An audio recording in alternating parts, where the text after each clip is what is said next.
পেঁপে রান্না খেতে ভালো না লাগলে পেঁপে দিয়ে বানিয়ে নিতে পারেন পেঁপের পায়েস। পেঁপের পায়েস খেতে কিন্তু দুর্দান্ত লাগে। অনেক সময় বাচ্চারা পেঁপে খেতে চায় না, বাচ্চাদেরকে বানিয়ে দিতে পারেন পেঁপের পায়েস। বুঝতেই পারবে না যে এটা পেঁপে দিয়ে তৈরি হয়েছে, পায়েসটা ওরা খুব সহজেই খেয়ে নেবে। পেঁপের পায়েস বানানোর জন্য আমি এখানে একটা মিডিয়াম সাইজের পেঁপে নিয়েছি।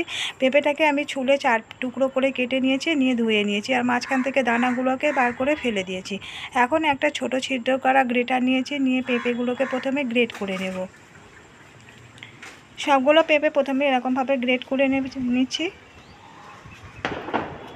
আর আমার পেঁপেটা একেবারে কাঁচা নেই, একটু সামান্য হলুদ রং ধরে গেছে, সেই জন্য একটু হলুদ হলুদ দেখতে লাগছে। পেঁপেগুলো গ্রেট করে নেওয়া হয়ে গেছে। এখন গ্যাসের মধ্যে কড়াই বসিয়ে এর মধ্যে দিয়ে দিচ্ছি 2 চা চামচ ঘি।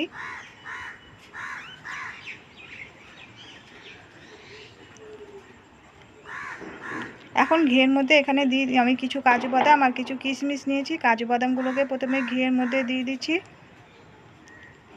2-1 সেকেন্ড নাড়াচাড়া করে কাজু বাদামগুলোকে তুলে নেব।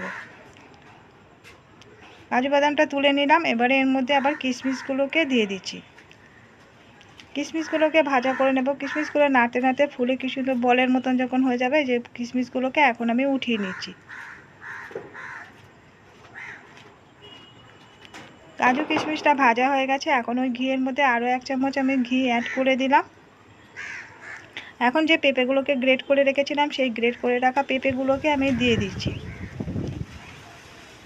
পেঁপেগুলোকে 5 মিনিট মতো একটু নাড়াচাড়া করে ভাজা করে নেব। এভাবে ঘিয়ের মধ্যে ভাজা করে নিয়ে পেঁপের পায়েসটা করলে পেঁপের পায়েসটা খেতে কিন্তু দুর্দান্ত হয়। আর পেঁপেটা যেহেতু গ্রেট করে নেওয়া আছে, এভাবে নাড়তে নাড়তে এটাকে ঘি খানিকক্ষণ ভাজা করে নিলে এটা সিদ্ধ হয়ে যাবে। তারপরে খুব বেশি সময় লাগে না পেঁপের পায়েসটা তৈরি হতে।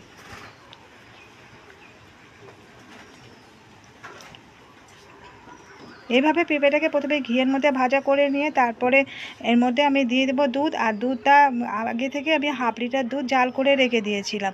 তারপরে এই দুধটা দিয়ে দিচ্ছি। আপনারা চাইলে এই দুধটাকে ফুটিয়ে নিয়ে তারপরে পেঁপেটাকে ভাজা করে নিয়ে ওর মধ্যে দুধের মধ্যে দিতে পারেন।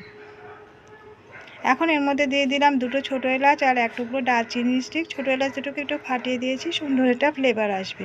এখন যে কাজু বাদাম আর কিশমিশগুলোকে ভেজে তুলে রেখেছিলাম, সেই কাজু বাদাম আর কিশমিশগুলোকে দিয়ে দিলাম। কাজু কিশমিশগুলোকে দিয়ে একটু মিশিয়ে দিচ্ছি। আর এর মধ্যে দিয়ে দিচ্ছি মিল্ক পাউডার 4 চামচের 3 চামচ। মিল্ক পাউডারটাকে দিয়ে দিয়েছিলাম, এটা মানে ক্যামেরা তাড়াতাড়ি দেখানো হয়নি। আর চিনি দিয়ে দিলাম এখানে 10 চামচ দিয়েছি আমি। এটা স্বাদ মতো দিতে হবে, কতটুকু পেঁপের পায়েস তৈরি করা হচ্ছে সেরকম বুঝে দিতে হবে। আর সামান্য একটু লবণ দিয়েছি। আর এখন এর মধ্যে দিয়ে দিচ্ছি খোয়া। আমি এখানে 100 গ্রাম খোয়া নিয়েছিলাম। খোয়াটাকে গ্রেটারে গ্রেট করে রেখেছিলাম। গ্রেট করার আগে খোয়াগুলোকে দিয়ে দিলাম। খোয়াটাকে দিয়ে মিশিয়ে দিচ্ছি। দিয়ে খুব বেশি ডাকা যাবে না, পায়েসটাকে ফুটিয়ে নিয়ে নামিয়ে নিলেই হয়ে যাবে। আর এই পেঁপের পায়েস তৈরিতে খুব বেশি সময় লাগে না, খুব তাড়াতাড়ি তৈরি হয়ে যায়। তৈরি হয়ে গেছে পেঁপের পায়েস। আর এই পেঁপের পায়েস খেতে কিন্তু দুর্দান্ত হয়। একবার এইভাবে বাড়িতে বানিয়ে দেখতে পারেন। তো বন্ধুরা, কেমন লাগলো আজকের রেসিপিটা কমেন্ট করে জানাতে ভুলবেন না। ভালো লাগলে একটা লাইক দিয়ে দেবেন, শেয়ার করে দেবেন। এবার সাবস্ক্রাইব করে রাখার রিকোয়েস্ট করলাম নতুন বন্ধুদের কাছে। আজকের মতো বিদায় নিচ্ছি, ফিরে আসছি আবার নতুন কোনো রেসিপি নিয়ে।